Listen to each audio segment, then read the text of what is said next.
वर्तमान शासनाधीश भगवान महावीर स्वामी की, समय संस्कृत संबंधक आचार्य विद्यासागर जी महाराज की, परम पूज्य प्रमाणिक संत महामना मुनिराज प्रमाण सागर जी महाराज की, परम पूज्य सागर जी महाराज की, अहिंसामयी जैन धर्म की। बिहार प्रदेश के अंतर्गत गया जिला के अंतर्गत वजीरगंज प्रखंड में अवस्थित पूरा मिशन पब्लिक स्कूल में परम पूज्य आचार्य विद्यासागर महाराज के परम प्रभाव शिष्य जो पटना पाटलिपुत्र में सुसंपन्न पंचकाल प्रतिष्ठा महोत्सव के बाद मंगल विहार कर रहे हैं, उनका आज मंगल प्रवेश इस नगर में हुआ और यही संघ सभा कार्यक्रम संपन्न होने जा रहा है। मैं इस धर्मसभा में विराजित सभी भव्य जनों का एवं सुदूर अवस्थित पारायण चरण के माध्यम से तथा प्रमाणिक के माध्यम से अपनी शंकाओं के समाधान प्राप्त कर रहे सभी सुधी श्रोताओं का एवं भव्य जनों का बारंबार वंदन करता हुआ आप सबको आचार्य भगवान विद्यासागर जी महाराज के परम प्रभाव शिष्य महामना मुनिराज जो गुणायतन प्रणेता, संकल्प समाधान प्रवर्तक, भावना प्रवर्तक एवं संप्रेत समय के रूप में जगत विख्यात है, उनके श्री चरणों से आप सबको संबोधित कर रहा हूं। मैं चाहता हूं कि गुरुदेव का आशीर्वाद हम सब पर आच्छादित हो। अतः मेरे साथ उच्चारें नमोस्तु महर्षि, नमोस्तु महर्षि, नमोस्तु महर्षि। सत्व संस्कृति का सिया भव्यतान कदम मिलाकर बढ़ चले धर्म और विज्ञान, आत्मविकास का दिव्य सदन गुणायतन। भव्यजनों, आपकी उदारता, आपके आधार के कारण ही परम पूज्य की परिकल्पना गुणायतन कुछ ही माहौल संपूर्ण होने जा रही है और इसमें कारण बन रहे आपका उदार भाव। मैं आप सबसे जो गुणायतन जुड़ चुके हैं उन सबका अभिनंदन करता हुआ उन सबसे अपील करता हूं कि यदि आप अपने जीवन की अर्चना को स्वर्णिम बनाना चाहते हैं तो गुणायतन जुड़कर अपने जीवन को धन्य करें। आज हमारे बीच में परम श्रद्धेय श्री गुरुआयतन के समय संरक्षक श्रीमान प्रमोद जी जैन भारिल्य मुंबई से गुरुदेव के चरणों के बंदार्थ पहुंचे हैं। इस भाव से बहुत बड़ा एक अचीवमेंट हुआ है, बड़ा पुरस्कार मिला है। उसकी खुशी में वे अपने गुरुदेव के चरणों में उसे बताने के लिए, आशीर्वाद लेने के लिए आज उपस्थित हुए।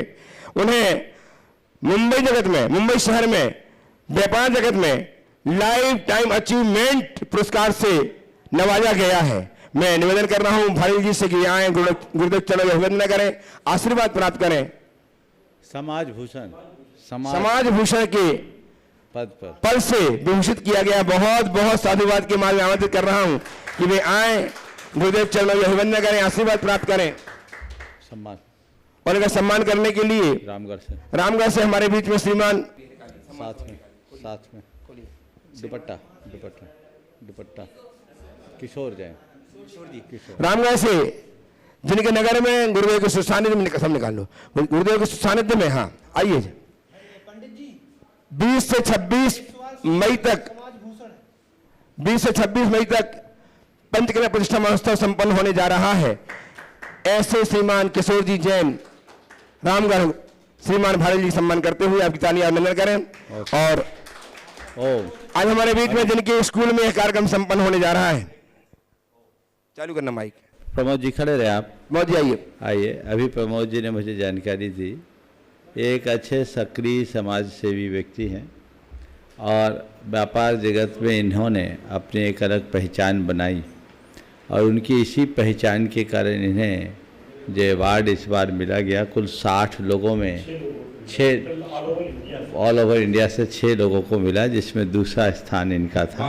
मेरा बहुत बहुत आशीर्वाद है, ये इसी तरह अपने कार्य क्षेत्र में सक्रिय और तत्पर बने रहे।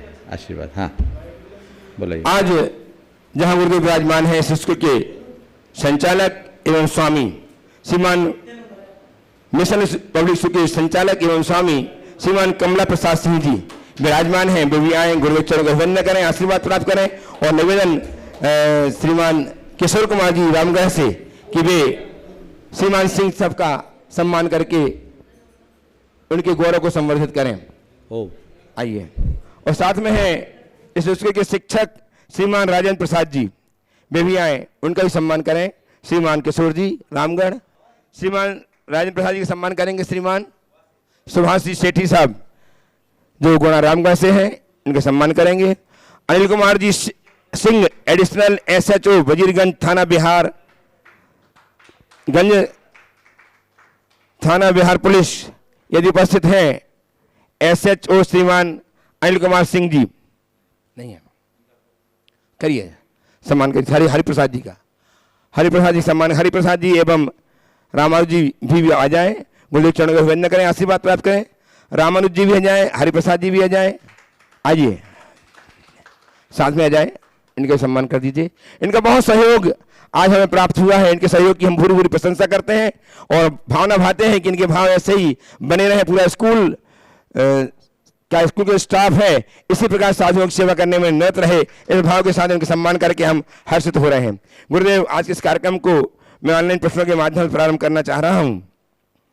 श्रीमान मीना जी, अखिलेश जी सतभैया, ट्रस्टी गुणायतन टीकमगढ़, आपके चरणों में बारंबार नमस्कार करते हुए जानना चाहते हैं कि गुरुदेव, आंख में एक छोटा सा तिनका भी गिर जाए तो वह खटकता रहता है, पांव में एक छोटा सा कांटा भी लग जाए तो वह खटकता रहता है, परंतु घोर आश्चर्य, यह जीवन अनेकानेक दोषों से भरा हुआ है, फिर भी कोई खटकन नहीं है।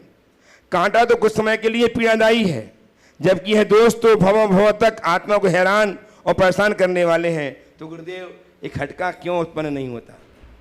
बहुत अच्छी बात है। आँख और पाँव में यदि थोड़ा भी कुछ लग जाए तो हमें कष्ट होता है, खटकता है, लेकिन जीवन के दोषों का हमें कोई एहसास नहीं, आभास नहीं, वो हमें नहीं खटकता।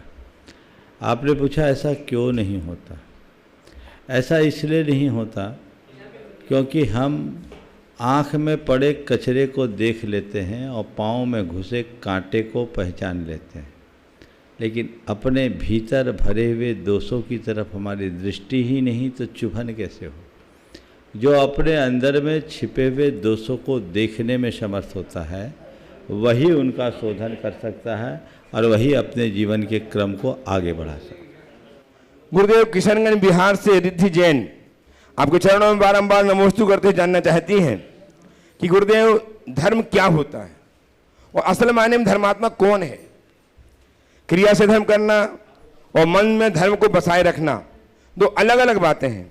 सिर्फ बाहर की क्रिया से धर्मात्मा बनना तो आसान है, लेकिन धर्म हमेशा मन में हो, जो क्रिया में दिखे, ये कैसे अपनाएं? देखिए, बात सही है। धर्म क्या है? क्रियाओं में दिखने वाला धर्म या मन में बसने वाला धर्म? मैं तो ये समझता हूँ जिसके मन में धर्म बसा होता है उसके क्रियाओं में भी धर्म दिखता है, पर जो क्रियाओं में धर्म करते हैं उसके मन में धर्म बसे न बसे कोई ज़रूरी नहीं।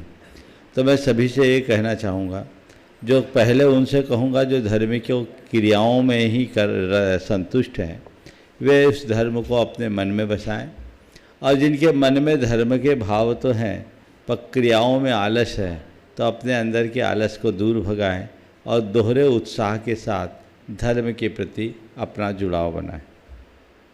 गुरुदेव, बिनौली बागपत उत्तर प्रदेश से नितिन जी जैन कोटि कोटि नमन करते हुए जानना चाहते हैं कि नीचे लिखी पंक्तियों में छुट्टी तो आती है पर कोई आराम नहीं आता, क्यों औरत के हिस्से में उसका इतवार नहीं आता?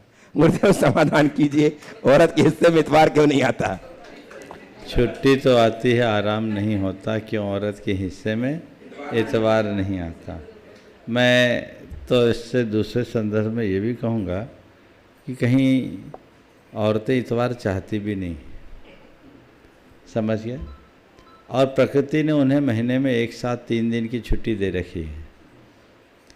ये प्रकृति के द्वारा प्रदत्त छुट्टी है, यदि उन छुट्टी का पालन करे तो ज़्यादा अच्छा काम कर सकती है। और जहाँ तक सवाल है इतवार नहीं आने का, ये स्त्री के ज़्यादा श्रमशील होने का द्योतक होता है। पुरुष जल्दी थकता है, स्त्रियां काम करने में नहीं थकती। जो काम अपने मन से करती है पूरे मन से करती है, और जब तक उसे अंजाम तक नहीं पहुंचाए तब तक थकती नहीं।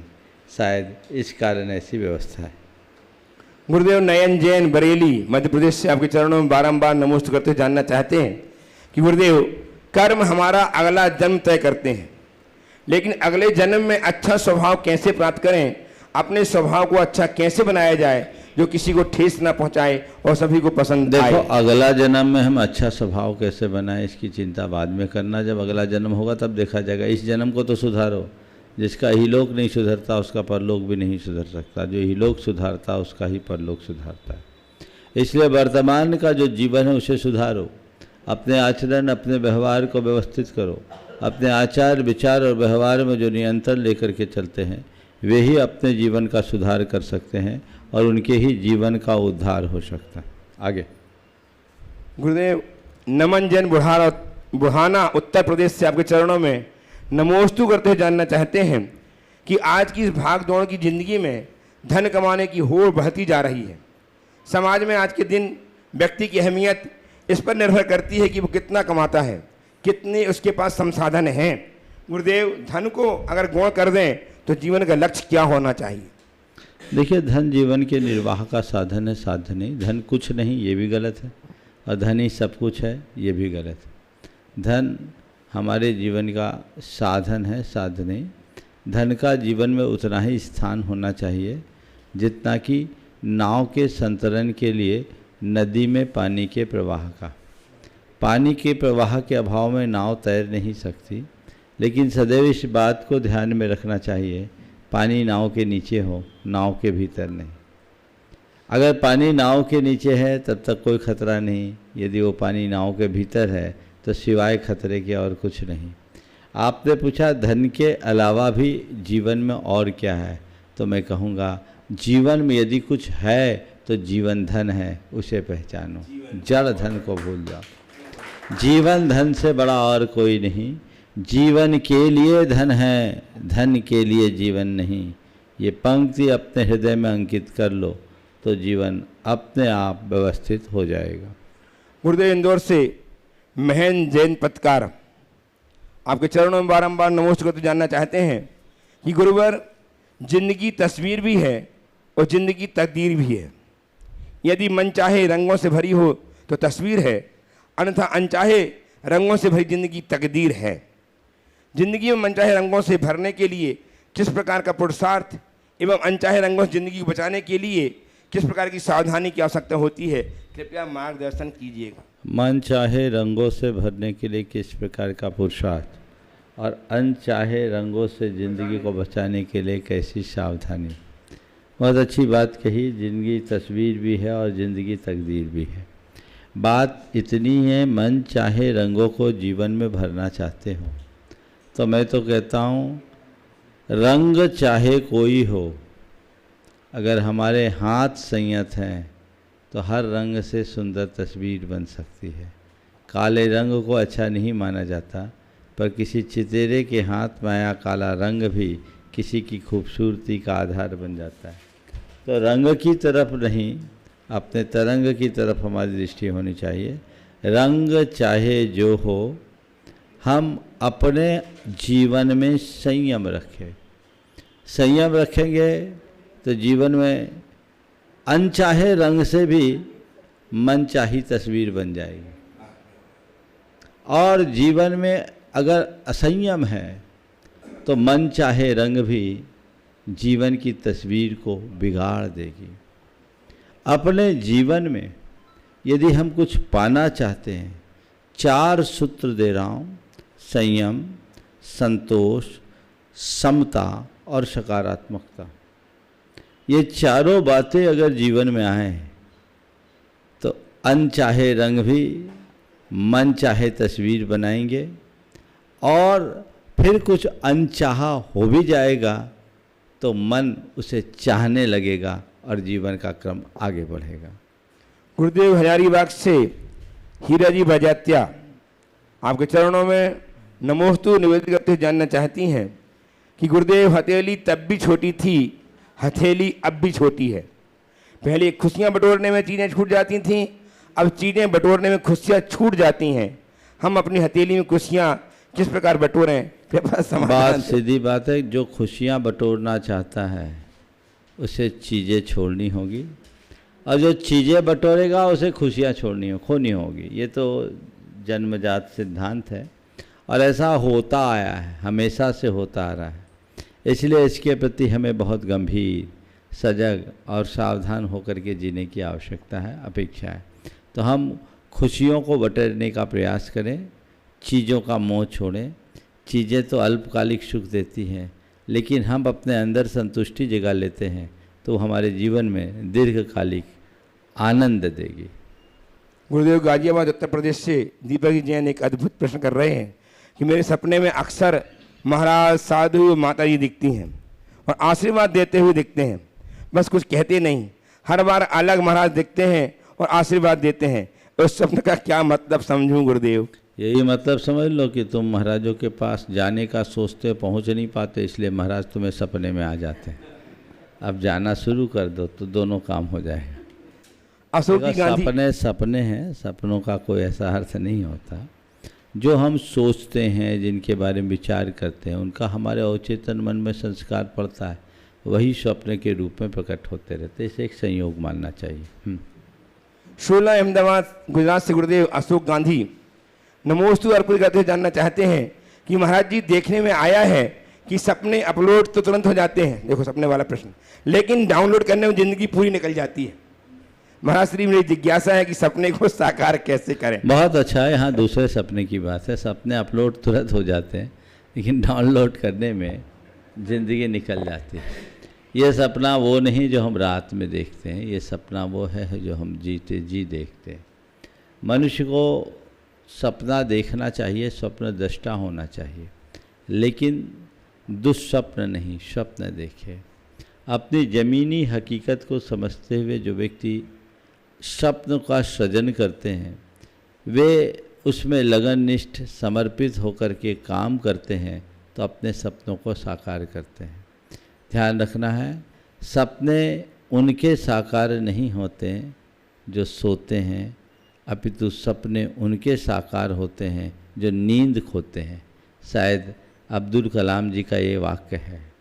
सपने उनके ही साकार होते हैं जो अपने सपनों को पूरा करने के लिए नींद खो दे। नींद, चैन, सब कुछ खोना पड़ेगा। जब हमें कुछ पाना है तो हमारे सामने केवल हमारा लक्ष्य होना चाहिए, और लक्ष्योन्मुखी बनकर जब हम आगे बढ़ेंगे तभी अपने जीवन में कामयाबी हासिल की जा सकेगी। प्रत्यक्षतः उपस्थित होकर प्रश्न प्रस्तुत करने के लिए तैयार रहेंगी श्रीमती बबीता जी काला रामगढ़ से।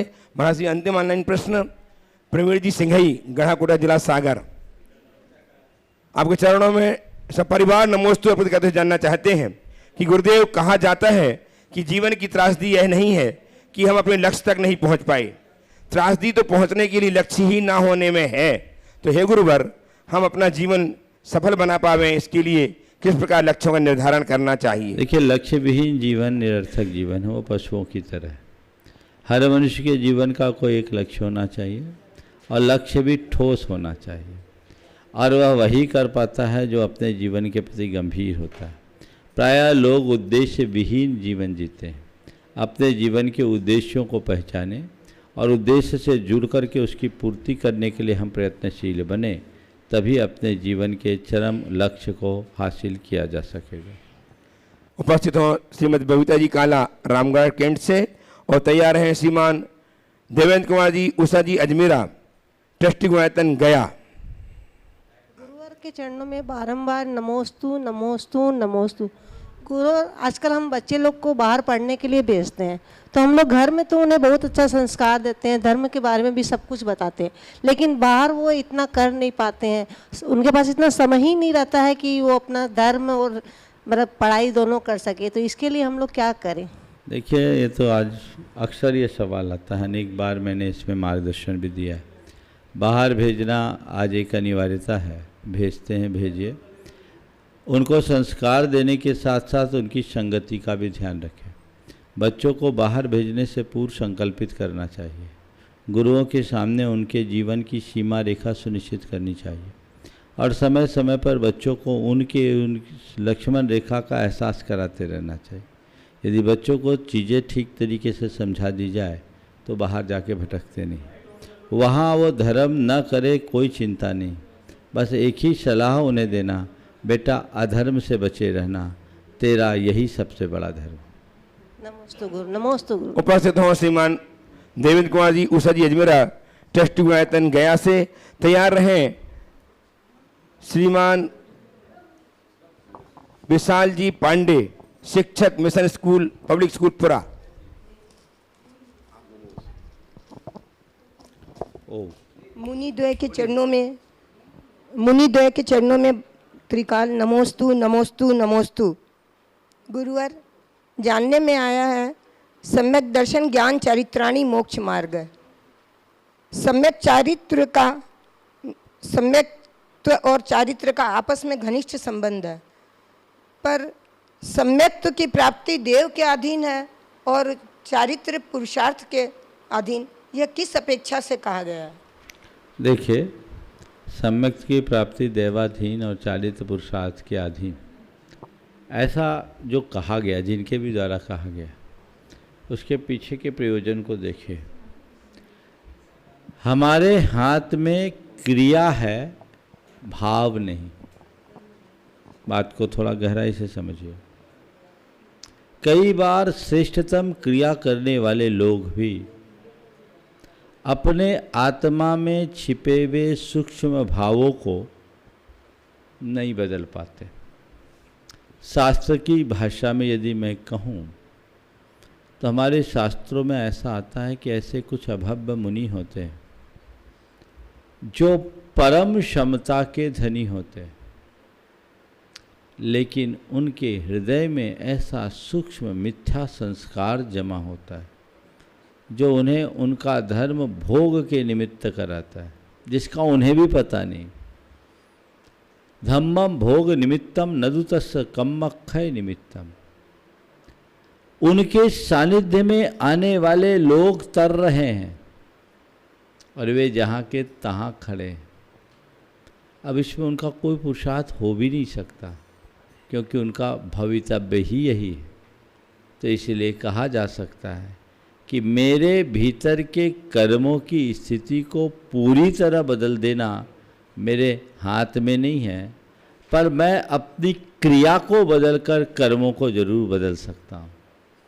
तो मेरे हाथ में मेरा आचरण है, आचरण के साथ जुड़ी हुई विचारधारा और भावनाएं जिनको मैं संभाल सकता हूँ, मुझे संभालना है, और वो ही मेरे हाथ में है। बाकी तो जो मेरी परिणति में है वो केवल दिव्य ज्ञानी के ज्ञान का विषय है। आइए श्रीमान विशाल जी पांडे साहब, शिक्षक। दुनिया को झूठे लोग ही पसंद आते हैं। आज इसी तरह से होता है। थोड़ी सी सच्चाई कह देने से आजकल अपने ही रूठ जाते हैं। ऐसा क्यों होता है? ये संसार का रिवाज है। इसलिए हमारे यहाँ एक बात कही गई, सच्चाई को कहो पर चतुराई के साथ, और सच्चाई के साथ अच्छाई का ध्यान रखो। ध्यान रखना, हमारे सामने दो शब्द है, सच्चा और अच्छा। केवल सच्चा चुनना ठीक नहीं, सच्चा के साथ अच्छा भी होना चाहिए। राइट रॉन्ग और गुड बैड। कई बार हम राइट हैं लेकिन रिजल्ट बैड है, तो राइट भी मेरे लिए रॉन्ग है, और कई जगह मैं रॉन्ग हूँ पर रिजल्ट गुड है, तो रॉन्ग भी मेरे लिए राइट है, ऐसा समझना चाहिए। तो केवल सच्चा नहीं, सच्चे के साथ अच्छा। हमारे यहाँ सत्य बोलने मात्र का उपदेश नहीं है।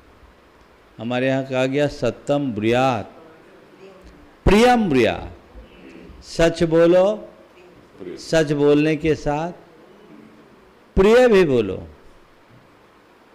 ना नृतम च प्रियम ब्रूयात्। प्रिय झूठ मत बोलो और अप्रिय सत्य मत बोलो। समझ गए? तो अगर आप इस दुनिया में अपने आप को टिकाए रखना चाहते हैं तो सच्चाई के साथ अच्छाई को जोड़े। इसी में जीवन की भलाई है और यही आज की चतुराई है। आइए श्रीमान विशाल जी पांडे साहब, शिक्षक मिशन स्कूल पुरा बजरीगंज, और तैयार हैं श्रीमान देवेंद्र जी अजमेरा साहब जी, आपके चरणों में कोटि-कोटि नमन। ट्रस्टी। मैं यह जानना चाहता हूं कि हमारा जीवन का मूल उद्देश्य क्या होता है? देखिए, बात तो सही है, जीवन का उद्देश्य आप मुझसे जानना चाहते हैं। हर व्यक्ति के जीवन का अपना अपना उद्देश्य है। आपने अपने जीवन के विषय में जो सोच रखा वही आपके जीवन का उद्देश्य होगा। आप मुझसे पूछते हो कि आपके जीवन का क्या उद्देश्य है, तो मैं तो एक ही बात कहूँगा, जीवन को परम पवित्र बनाना ही मेरे जीवन का उद्देश्य है। जीवन की पूर्णता को उद्घाटित करना ही मेरे जीवन का उद्देश्य है और मैं उसी रास्ते पर निकल पड़ा हूँ और मैं सतत चल रहा हूँ। अब हर क्षेत्र के व्यक्ति का अपना अपना उद्देश्य होगा और कोई का उद्देश्य है आप एक शिक्षक हो, आपका उद्देश्य हो सकता है मैं एक अच्छा अध्यापक बनकर समाज में प्रतिष्ठापित हूँ और लोगों का जीवन सुधारूँ, या एक भी उद्देश्य हो सकता है कि मैं अच्छा नाम कमाऊँ, अच्छा पैसा कमाऊँ, अपनी एक पहचान बनाऊँ। हर व्यक्ति का अपना अपना उद्देश्य है, पर मैं एक ही बात करता हूँ, ये सारे उद्देश्य उथले उद्देश्य हैं। हर व्यक्ति के जीवन का एक अल्टीमेट गोल होना चाहिए, वो है जीवन की संपूर्णता को प्राप्त करने का, जीवन के सार को प्राप्त करने का। तभी हम अपने जीवन का कोई लाभ ले पाएंगे, अन्यथा हमारा जीवन व्यर्थ ही समाप्त होगा। एक और प्रश्न है गुरुजी। हाँ, बोलिए। अपने बच्चों में सुसंस्कार कैसे दिया जाए? देखिए, संस्कार देने के लिए जो बात की जाती है, संस्कार लेने देने की चीज़ नहीं है कि हमने कोई चीज़ दे दी, जैसे बच्चों को आप वस्त्र आभूषण देते हैं वैसे ही संस्कार देते हैं, इतना ईजी नहीं है। संस्कार गढ़े जाते हैं और वह आपके चरित्र से प्रेरित होते हैं। बच्चों को आप जो सिखाना चाहते हैं उसे आप अपने आचरण में उतारिए, अपने व्यवहार में उतारिए। एक बात, आपको देखकर जो बच्चा सीखेगा वो बड़ी से बड़ी किताब से नहीं सीख सकता, बड़े से बड़े उपदेशों से नहीं सीख सकता। तो सबसे पहली तो मैं सलाह दूंगा, हर माँ बाप को अपने बच्चे के सामने एक आदर्श माता पिता के रूप में स्थापित करना चाहिए। ज़्यादातर माँ बाप इससे वंचित रहते हैं। अगर बच्चों से एकांत में पूछो तो बच्चे यही कहते हैं, मेरा बाप बड़ा खड़ूस है और माँ बड़ी, अब नहीं बोलता।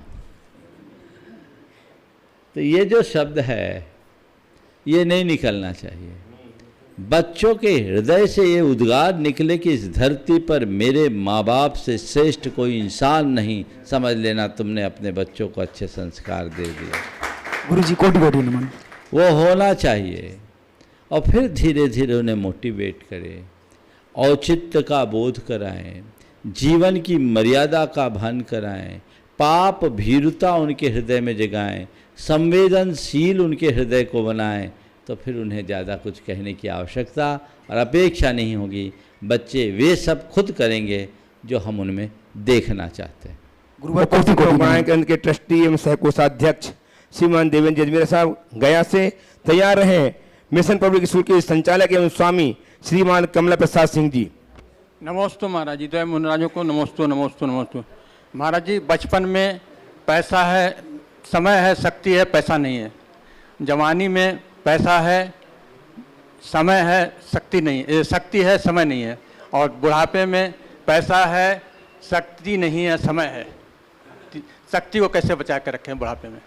बुढ़ापे में शक्ति कैसे बचाएं? पहले तो आपके वाक्यों को ठीक करता है। बचपन में समय है, शक्ति है, पैसा नहीं। जवानी में पैसा है, शक्ति है, समय नहीं। नहीं, समय है, शक्ति नहीं है। शक्ति है, समय नहीं है। पैसा है, शक्ति है, समय नहीं, यही बोल रहे हैं। हाँ। और बुढ़ापे में समय है, पैसा है, शक्ति नहीं।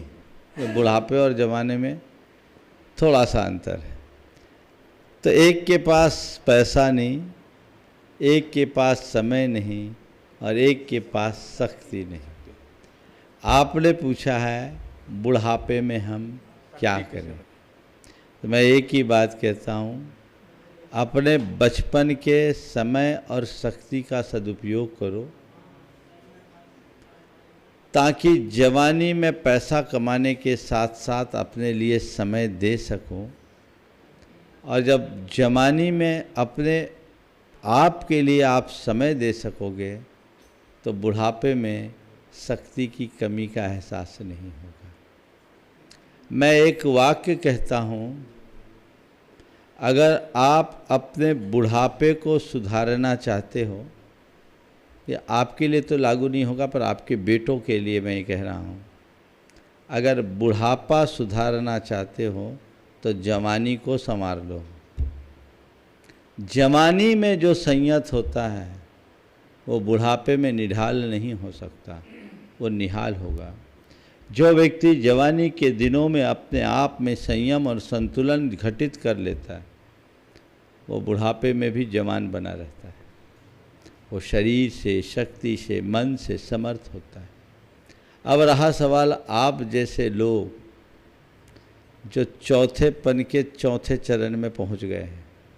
70 पार करने का मतलब यही है कि चौथेपन के चौथे चरण को छू लेना, समझ गए ना? हाँ, तो ये चौथेपन के चौथे चरण में पहुंच गए हैं। उन सबको मैं कहूँगा अब शक्ति तो आने वाली नहीं है। आप लोग तो व्यापारी हैं। जब कमाई कम होने लगती है और इनकम के सोर्स घटने लगते हैं तो आप लोग क्या करते हो? सबसे पहले खर्चे पे कटौती करते हो। तो अब बुढ़ापे में शक्ति बढ़ने वाली नहीं है, शरीर स्वभावतः क्षीण होगा। ये हमारा शास्त्र कहता है। एक बहुत अच्छी सिद्धांत की बात करता हूँ। हमारे सठखंडागम ग्रंथ में एक बात लिखी, हमारा ये जो जीवन है केवल भोजन पे नहीं चलता। हम 24 घंटे परमाणुओं को ग्रहण करते और छोड़ते, उससे हमारा शरीर चलता है। भोजन तो उसमें एक निमित्त है। तो उसमें बताया कि जब बच्चा जन्म लेता है तो शुरुआत में हम संग्रह ज़्यादा करते हैं, छोड़ते ज़्यादा कम।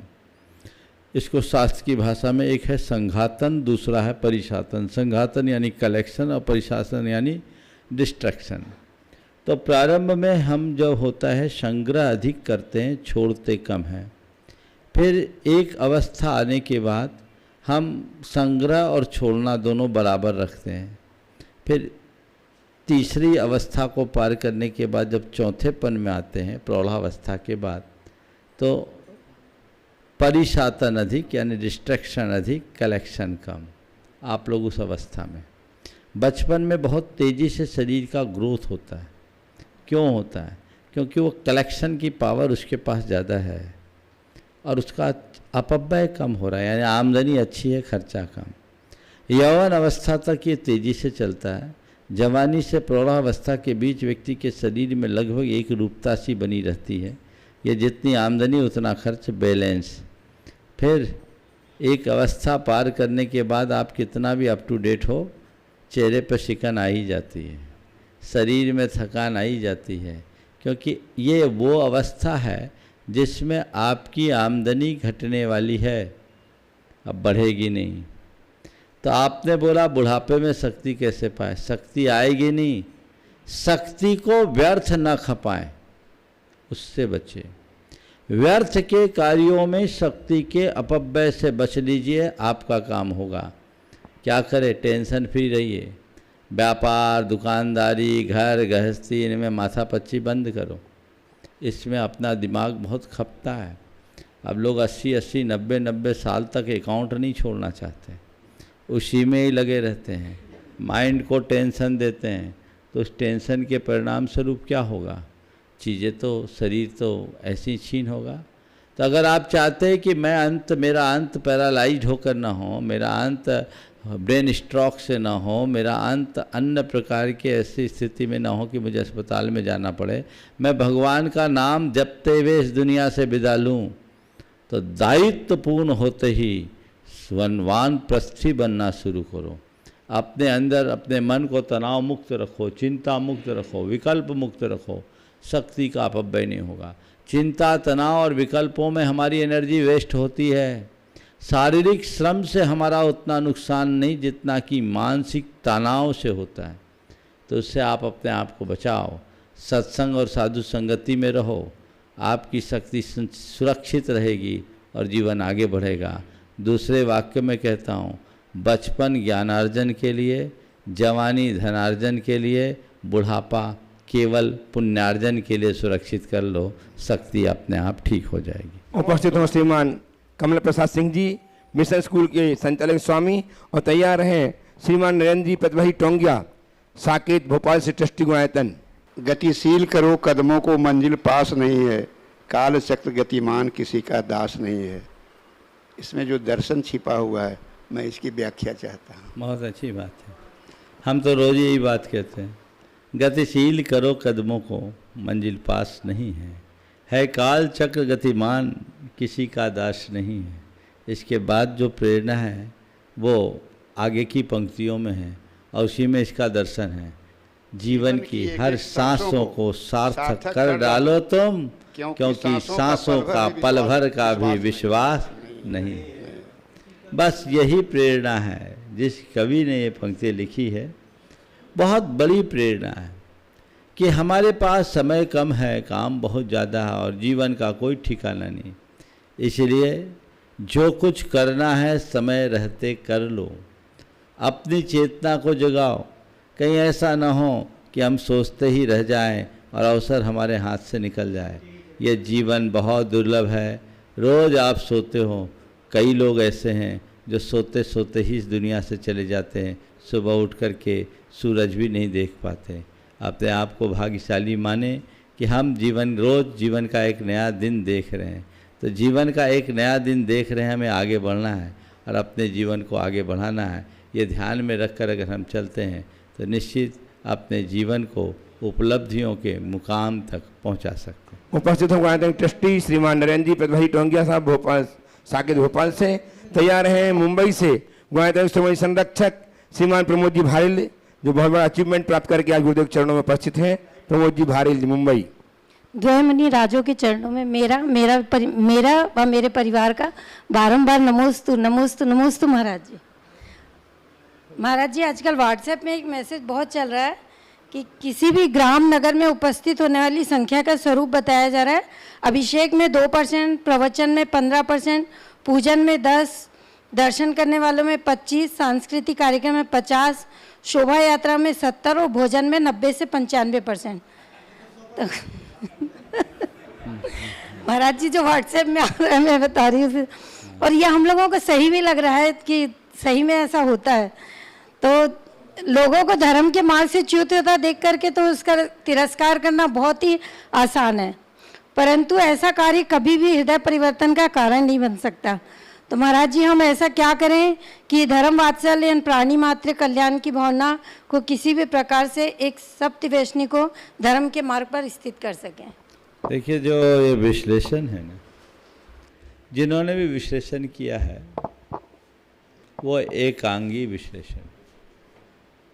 हम इन आधारों पर व्यक्ति की धार्मिक चेतना का आकलन नहीं कर सकते। हर व्यक्ति के लिए धर्म करने की अलग अलग व्यवस्थाएं होती है, उसकी खुद की बहुत सारी समस्याएं होती है और उन समस्याओं के मध्य रहते हुए उसको काम करना है। जैसे मुझसे कभी किसी ने पूछा था तो मैंने अपना एक आकलन किया कि किसी भी धर्म सभा में वहाँ के समाज के 10% लोग आ गए तो समझना बहुत बड़ी प्रभावना है, ये हाईएस्ट प्रभावना है। 10%। क्यों?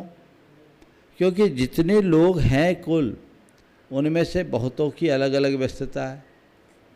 कैसी व्यस्तता?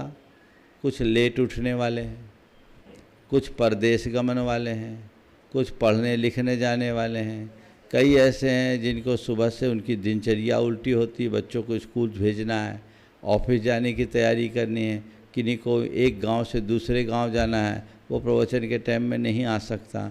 बहुत सारे ऐसे लोग हैं जिनकी अपनी शारीरिक बाध्यता होती है, उनको मॉर्निंग वॉक भी करना है, उन्हें योग प्राणायाम भी करना है।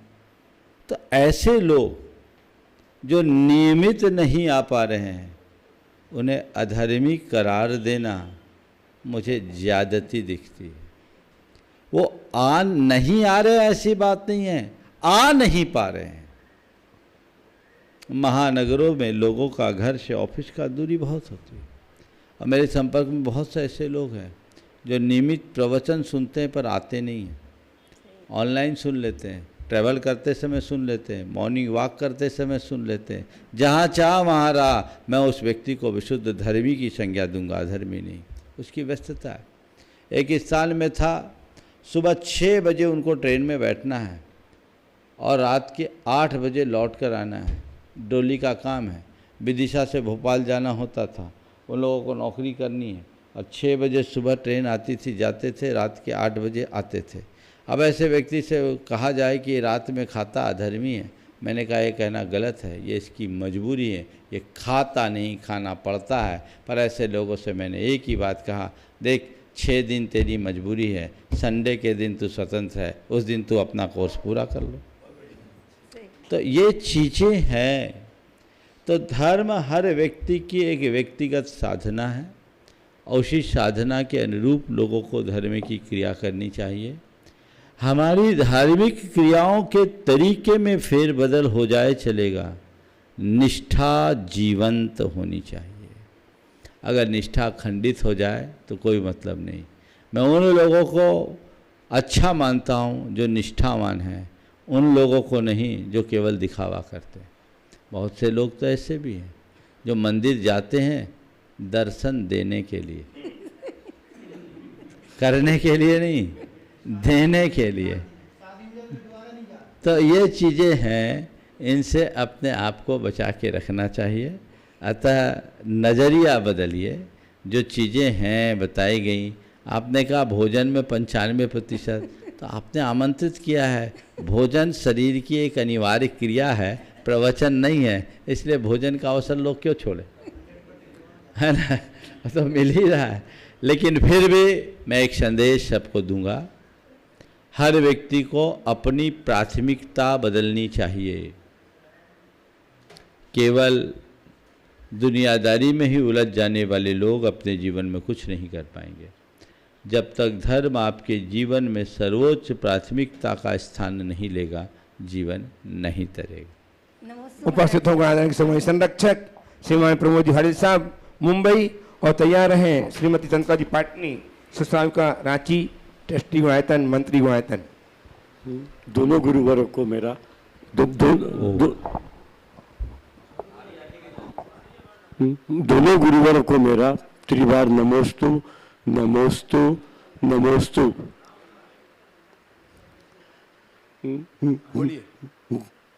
गुरुवर, मैं 70 पार कर चुका हूँ और मेरा मानना यह है कि 70 साल के बाद में आदमी को मौन रहकर अपने अंदर के मैं को पहचानने की जरूरत होती है। अगर 70 साल के बाद भी हमें प्रश्न पूछने की जरूरत पड़ती है तो हमने क्या किया 70 साल में?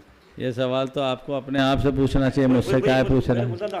70 पार कर गए, मौन हो। मैं आपको ये कहूँगा प्रमोद जी, अब बाहर का विस्तार छोड़ के स्वयं को समेटने की दिशा में आगे बढ़ो, तो अब अपने भीतर के उस स्वरूप को पहचान पाओगे और तभी हमारा जीवन तर पाएगा। उपस्थित हो श्रीमती चंद्रिका जी पाटनी रांची से, तैयार है श्रीमान राजेंद्र प्रसाद जी शिक्षक मेरी मिशन तरफ से स्कूल। जगत के सब जीवों की तरफ से दोनों मुनि राजों के चरणों में नमोस्तु। महाराज श्री, आप कहते हैं कि चादर से बाहर पैर नहीं फैलाने चाहिए, लेकिन आज की पीढ़ी नहीं मानती इस बात को, समझती नहीं है, तो उनको कैसे समझाया जा सकता है? नहीं मानते इसलिए भुगत रही है। आज की पीढ़ी डिप्रेशन में, आज की पीढ़ी आत्महत्याएं कर रही है, आज की पीढ़ी परेशान है, ओवर एस्टिमेट काम करते हैं, चादर से बाहर पांव फैलाते हैं, ज़्यादा कमाने के चक्कर में रात की नींद गंवाते हैं, हालत ख़राब होती है, पूरे परिवार को नुकसान मिल जाता है। हमें अपने बच्चों को ये समझाना चाहिए कि कोई भी प्रोजेक्ट रिपोर्ट बनाने वाले केवल सजबाग दिखा सकते हैं, इसे ज़मीनी हकीकत में पलट पाना सबके बस की बात नहीं है। इसलिए उन बच्चों को ऐसे लोगों का उदाहरण उपस्थित करना चाहिए जिन्होंने चादर से बाहर पाँव किया और विफलता पाई, और उसके बाद जो उनको नुकसान हुआ उठ के खड़े नहीं हुए, उनके कमर पर ऐसी गहरी चोट पड़ी कि फिर वो सीधे नहीं हो पाए। वो उदाहरण सामने रख दो और कहो बेटा यदि ये मॉडल तुझे अपनाना है तो तू स्वतंत्र है, लेकिन ऐसा ठीक नहीं। बोलिए। उपस्थित हो श्रीमान राजेंद्र प्रसाद जी शिक्षक मिशन पब्लिक स्कूल पुरा, और तैयार हैं श्रीमती रीना जी संजय जी मिहिजाम। गुरु चरणों में नमः शिवाय, नमस्ते, नमः शिवाय, नमस्ते। श्रीमान गुरु जी से मैं ये जानना चाहूँगा कि इस कली काल में हम अध्यात्म की ओर बढ़ना चाहते हैं, लेकिन इस सांसारिक माया मोह का प्रकोप इतना पड़ता है कि हम उधर ना बढ़ करके सांसारिक माया में उलझ कर रह जाते हैं। मैं क्या करूं जिससे कि अध्यात्म की ओर बढ़ता जाऊं और हमें बढ़ने की क्षमता बढ़े? देखिए, माया मोह का प्रकोप नहीं है, हमारे संकल्प और वैराग्य की शिथिलता है। यदि हमारा वैराग्य प्रबल और हमारा संकल्प मजबूत हो जाए तो हर कोई विमुख हो सकता है।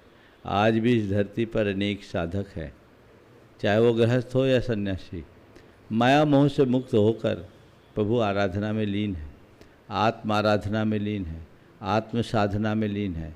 ये ऐसे नहीं होता कि अचानक हमारे लिए कोई कहे तो आ जाए। इसके लिए हमें अपने अंदर के संस्कारों को बदलना होगा, मन में दिल वैराग्य जगाना होगा।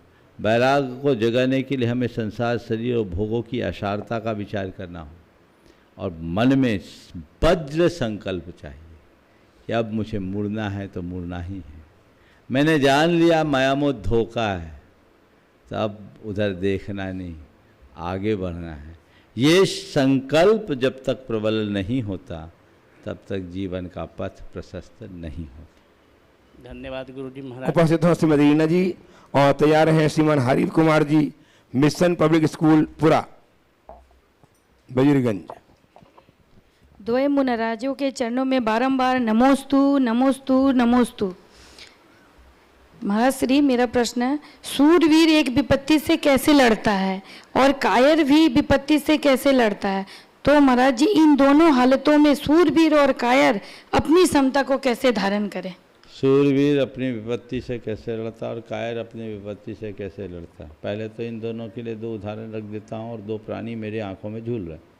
जब सूरवीर की बात करता हूँ तो मेरे सामने शेर दिखता है और कायर की बात करता हूँ तो कुत्ता दिखता है। शेर पर गोली चलाया जाता है तो शेर गोली चलाने वाले की तरफ भागता है, गोली की तरफ नहीं। और कुत्ते के ऊपर पत्थर मारा जाता है तो कुत्ता पत्थर मारने वाले की तरफ न भागकर पत्थर की तरफ भागता है, तो दो चार और पड़ जाते हैं। कायर निमित्तों को कोसता है और शूर जड़ को उखाड़ता है। अगर अपने जीवन में शूरवीरता को घटित करना चाहते हो तो जो भी बातें हैं उसकी जड़ को खोदने की कोशिश कीजिए, उसकी जड़ को उखाड़िए। अगर जड़ उखाड़ेंगे तो चीज़ें अपने आप ठीक हो जाएगी। और कायर आदमी परिस्थितियों को कोसता रहता है, दूसरों पर आरोप लगाते रहता है, वो आरोप की भाषा बोलता है, इसके कारण ऐसा हो गया, उसके कारण ऐसा हो गया, इस वजह से ऐसा हो गया, उस वजह से ऐसा हो गया, इसने ऐसा कर दिया, उसने ऐसा कर दिया, कर कुछ नहीं पाता। तो हम सूर की तरह जिए, शेर की तरह जिए, ताकि जीवन को सुंदर बनाया जा सके। आइए Shri Hari Kumar ji, mission public school पुरा से। ओम आखिरी।